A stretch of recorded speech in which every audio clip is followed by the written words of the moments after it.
اور تمہارے رب نے اپنے اوپر تمہارے لیے رحمت کو فرض کر لیا ہے. کیسے؟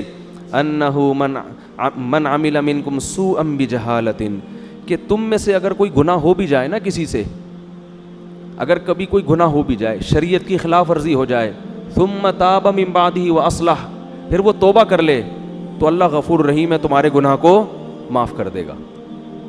یہ تمہارے لیے اللہ کی طرف سے ایک پیکیج بھی ہے. اور وہ جو بڑے بڑے سردار ہیں نا ہٹ دھرم، یہ پیکیج ان کے لیے نہیں ہے، کیونکہ وہ اسلام کو مانتے نہیں ہیں.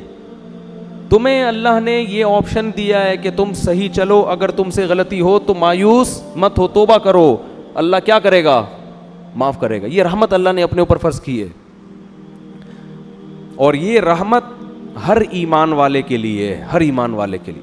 کوئی بھی شخص جو اللہ رسول پہ آخرت پہ ایمان رکھتا ہے، اگر اس سے گناہ ہو جائے تو اللہ اسے مایوس نہیں کرتا، اس کے لیے توبہ کا دروازہ کھولا ہوا ہے. اللہ نبی صلی اللہ علیہ وسلم نے فرمایا کہ جب کسی مسلمان سے گناہ ہوتا ہے، وہ اللہ کے سامنے ہاتھ اٹھا کے گڑ گڑاتا ہے کہ اللہ مجھ سے جرم ہو گیا، مجھے معاف کر دے، میں تجھ سے عہد کرتا ہوں کہ آئندہ یہ گناہ نہیں کروں گا. تو اللہ فرشتوں سے کہتا ہے دیکھو بہت سے لوگوں سے گناہ ہوتا ہے، وہ معافی نہیں مانگتے، یہ اس لیے معافی مانگ رہا ہے کہ اسے پتہ ہے کہ اس کا کوئی خدا ہے جو گناہ پہ سزا بھی دے سکتا ہے اور چاہے تو گناہ کو معاف بھی کر سکتا ہے. حالانکہ میں تو نہ اسے پکڑ رہا ہوں نہ سزا دے رہا ہوں، اس کو کچھ نظر تھوڑی آ رہا ہے، لیکن یہ ڈر رہا ہے، اس کو پتہ ہے کہ ہے. دنیا تو صرف ظاہر کو دیکھتی ہے نا. آپ سے چوری ہو جائے، ایس ایچ او کو پتہ چل جائے اور پولیس آنے والی ہو، پہلے سے تھانے پہنچ کے سوری کرو گے کہ نہیں کرو گے؟ کیونکہ وہاں تو دیکھ رہے ہو، یہاں نظر کچھ نہیں آ رہا، گناہ گار تو اور پھل پھول رہے ہیں. تو اللہ فرشتوں سے فخر کرتے ہیں کہ اس نے نہ مجھے دیکھا نہ میری سزا کو دیکھا، غیب پر میری آیات پر ایمان رکھ کے مجھ سے توبہ کر رہا ہے اور دوسرا توبہ نہیں کر رہا، تو میں اس کے اس جذبے کی لاج رکھ کر اس کو معاف کرتا ہوں. فرمایا پھر سے گناہ ہو جاتا ہے، پھر یہ توبہ کرتا ہے، تو فرشتے تو اعتراض کریں گے نا، پھر توبہ کر رہا ہے، ابھی پھر توبہ توڑ کے آیا ہوا ہے. تو اللہ یہ کہیں گے کہ نہیں بھی تو آ سکتا تھا نا، یہ ارے یہ بھی تو سوچ سکتا تھا، دوبارہ ہو گیا تو اب کیوں آؤں میں، اب تو مجھ سے تو وہی نہیں ہو رہا بھائی، ہم تو چل ہی نہیں سکتے. پھر بھی ڈر ہے، کیا کر رہا ہے؟ آ رہا ہے، حالانکہ میں نے اس کو ابھی سزا بولو دی نہیں ہے. دیکھو فرعون کو جب سزا ملی تھی تو ایمان لے آیا تھا نا، تو جب سزا ہی دیکھ لی پھر کیا؟ اصل تو یہ ہے کہ ابھی کچھ بھی نہیں دیکھ رہا، پھر ایمان لائے گا تو اللہ کی نظر میں قدر ہوگی. گناہ کیا، اسے پتہ ہے کہ سزا ملے گی اس گناہ پہ، دنیا کی برکت بھی ختم، رزق کی برکت ختم، سکون ختم، اور آخرت میں آگ ہے جہنم کی. تو دوبارہ توبہ کرتا ہے، تو اللہ تعالیٰ پھر فرشتوں سے فخر سے کہتے ہیں کہ اسے پتہ ہے کہ اس کا کوئی رب ہے جو اس کے گناہ پہ سزا بھی دے سکتا ہے اور گناہ پہ اس کو معاف بھی کر سکتا ہے، اس لیے توبہ کر رہا ہے.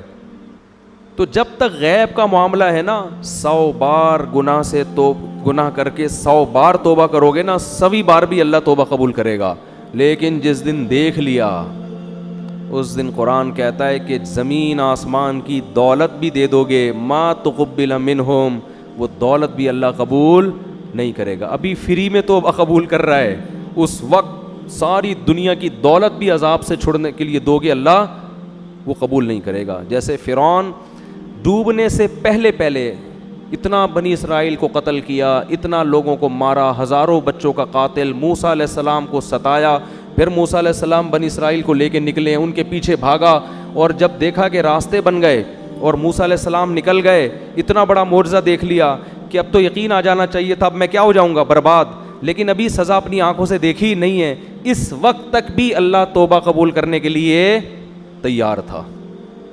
فرعون کہہ دیتا ہے اللہ میں ایمان لے آیا موسیٰ کے رب پر، تیری مدد کس کے ساتھ ہے؟ موسیٰ کے ساتھ. تو ان کے لیے راستے پیدا کر رہا ہے، میں غلط وہ صحیح، میں نے توبہ کی اور میں موسیٰ کے ہاتھ پہ بیعت ہونے کے لیے تیار ہوں. ڈوبنے سے 5 منٹ پہلے یہ کام کر لیتا، ہزاروں بچوں کا قتل اللہ کیا کرتے؟ بولو معاف. یہ جو دعوے کیے تھے نا انا ربکم الاعلی، میں سب سے بڑا خدا ہوں، کتنا بڑا دعویٰ تھا، یہ جرم بھی معاف۔ حضرت موسیٰ کو جو کلیم اللہ کو ستایا، کتنے بڑے پیغمبر، موسیٰ کلیم اللہ کو ستایا، ان کی ماں کو ستایا، کیسا ظلم بربریت، اور بار بار معاہدے توڑے اللہ سے کیے ہوئے۔ جب عذاب آتا تھا نا فرعونیوں پر تو یہ موسیٰ علیہ السلام کے پاس جا کے کہتے اللہ سے کہو یہ عذاب ٹال دے، جیسے ہی عذاب ٹلے گا ہم ایمان لے آئیں گے۔ عذاب ٹلتا دوبارہ شرارتیں کرتے، 100 دفعہ ایگریمنٹ توڑ چکا تھا، قرآن کہتا ہے یہ، لیکن اس اسٹیپ پہ جا کے بھی اللہ اس کی توبہ بولو قبول کرتا، لیکن نہیں کی۔ جیسے ہی سمندر میں ڈوبنے لگائے تو فوراً کیا کہتے ہیں آمنت انہ لا الہ الا الذی آمنت بہ بنو اسرائیل، کہتا ہے میں ایمان لے آیا، اور پہلے ضمیر شان لے کر آیا، انہ، کہتا ہے انہ، بات یہ ہے کہ، ٹھیک ہے نا، ذرا تسلی سے سنو تو صحیح، ایک دم نہیں کہا کہ میں لا الہ الا اللہ بس، نا نا نا، کہتے ہیں آمنت انہ، میں ایمان لایا اس بات پر کہ، ایک اور جگہ ضمیر شان آئی ہے کہ بات یہ ہے کہ، یعنی گویا فرشتوں سے کہہ رہے ایکچولی 2 منٹ میں، ایکسکیوز می 2 منٹ آپ سے بات کرنا چاہتا ہوں ذرا۔ ضمیر شان کا یہ مطلب ہوتا ہے پوری تفصیل کے ساتھ، بھائی کوئی کنفیوژن نہ ہو جائے فرشتوں کو کہ وہ یہ نہ سمجھے کہ پتہ نہیں کون سے مذہب پہ ایمان لا رہا ہے، تو کہہ رہے بات تو سنو، ایک دم تم تو بہت جذباتی ہو گئے ہو بھائی، ڈبوئے جا رہے ہو، مجھے ڈبوئے جا رہے ہو، بات تو سنو۔ ایکچولی بات یہ ہے کہ میں یہ نہیں کہا میں گاڈ پہ ایمان لے آیا، یہ نہیں کہا میں اللہ پہ ایمان لے آیا، بھائی اللہ کا مفہوم ایسا نہ ہو فرشتے کچھ اور لے لیں، کہہ رہے میں اسی رب پہ ایمان لایا جو موسیٰ اور ہارون کا رب ہے، پوری ڈیٹیل کے ساتھ، اتنی تفصیل کے ساتھ میرا خیال ہے اب تک کسی غیر مسلم نے اسلام قبول نہیں کیا ہوگا۔ وہی والا خدا بالکل ایگزیکٹ وہی جو موسیٰ اور ہارون کا ہے، اس پر ایمان لایا۔ اللہ نے کہا نہیں، آنا اب نہیں ہو سکتا، اب نہیں، اللہ کا اصول بہت سخت ہے، اب نہیں۔ تو بھائی جو فرعون کے ساتھ حالت ہوئی ہے، اللہ ہم سب کو بچائے، کل میرے اور آپ کے ساتھ بھی ہو سکتی ہے۔ ابھی اللہ بار بار مہلت دے رہا ہے، توبہ کرو یار۔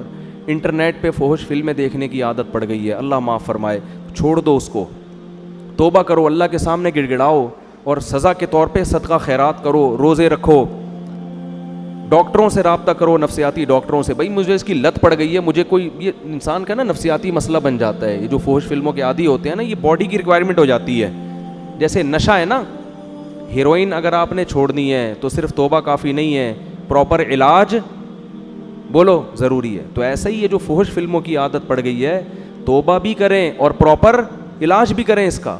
لڑکوں سے بدفعلی کی عادت پڑ گئی ہے، توبہ بھی کریں، پراپر علاج بھی کریں اس کا۔ نشے کی، شراب کی عادت پڑ گئی ہے، توبہ بھی کریں، نشے کا علاج بھی کریں، پھر سچی توبہ کی علامت ہوگی۔ پھر بھی اگر گناہ ہوتا ہے تو پھر اللہ کے سامنے دوبارہ توبہ کریں، پھر گناہ ہوتا ہے پھر اللہ کے سامنے دوبارہ توبہ کریں، کیونکہ ابھی ہم نے عذاب اپنی آنکھوں سے دیکھا نہیں ہے۔ اس لیے 100 بار بھی اگر کسی نے فحش فلمیں دیکھ کے توبہ کی ہے نا، ابھی بھی توبہ کا دروازہ کھلا ہوا ہے۔ ایک صاحب نے مجھے بتایا فون پہ کہ میں فحش فلموں کا عادی ہو گیا، ایک نوجوان نے بتایا میں حج کر کے آیا، اس کے بعد پھر مجھ سے دوبارہ گناہ ہوا ہے، میں اتنا مایوس ہو گیا ہوں کہ یار حج میں بھی نہیں چھوٹا۔ میں نے کہا کوئی بات نہیں، دوبارہ کیا کرو، بولو توبہ کرو۔ شیطان بار بار آپ کو پٹخ رہا ہے تو آپ بھی شیطان کو بار بار پٹخو۔ علماء کہتے ہیں کہ اگر بار بار گناہ ہو جائے نا تو یہ سوچ کے توبہ نہیں توڑو، توبہ نہ چھوڑو کہ بار بار ٹوٹ جاتی ہے۔ یہ فرمایا ایسا ہی ہے جیسے کپڑا اگر بار بار بھی میلا ہوگا تو بار بار دھلے گا وہ۔ یہ نہیں ہو سکتا کہ جی اب کیونکہ 3 دفعہ میلا ہو چکا ہے اب میں واشنگ مشین گھر سے نکال کے پھینک دوں گا، اب میں میلا ہی پھروں گا۔ کیونکہ اگر آپ بار بار اسی طرح میلے کپڑے دھوئے بغیر پہن کے چلتے رہے تو مارکیٹ میں میلے مشہور ہو جائیں گے آپ، اور لوگ آپ کو آپ کے ابا کو کہیں گے دیکھو میلے کا باپ آ رہا ہے کہتے ہیں یہ کہنا پہچان بن جاتی ہے، وہ دیکھو میلے کا۔ بھائی ہم میں سے ہر شخص گندا ہوتا ہے، آپ 2 دن نہ نہائیں گندے ہو جائیں گے، اس کا حل کیا ہے؟ دوبارہ نہاؤ بھائی۔ کپڑے میلے ہو رہے ہیں بار بار دھو ان کو تو میل دور ہو جائے گا۔ تو اسی طرح جب انسان گناہ کرتا ہے اس کا دل کیا ہوتا ہے؟ میلا۔